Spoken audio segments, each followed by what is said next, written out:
Isang 20-year-old na lalaki ang sinaksak di umano ang isang prostitute at tinulak ito pababa sa isang tulay matapos siyang tanggihan ng prostitute na makipag-sex sa isang na-abandon na templo. Si Lynn na nakatira sa Ilan ay kilala ang prostitute na si Wang dahil siya ay isang customer. Noong Nobyembre, sabi ni Lynn ay babayaran niya si Wang ng $60 para sa isang gabi sa hotel. Pero wala siyang pera na pambayad sa hotel kaya sabi niya ay sa na-abandon na lang na templo sila mag-sex. Kinilabutan si Wang at tinanggihan ng request ni Lynn. Nag-away ang dalawa at naggawa ni Lynn na saksakin si Wang ng 2 beses at hinampas pa ito sa ulo gamit ang isang helmet. Hinatak niya ang babae papunta sa isang tulay. Sinabi ni Wang na tatalon siya mula sa tulay at tinulak na siya ni Lynn.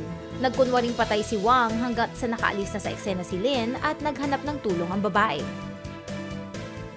Mabilis na naaresto si Lynn na idiniin na ang kutsilyo ay hindi sinasadyang nahulog mula sa kanyang bulsa habang kinukuha niya ang kanyang cellphone. Wala raw siyang intensyon na saktan si Wang at dinenay niya ang lahat ng akusasyon laban sa kanya.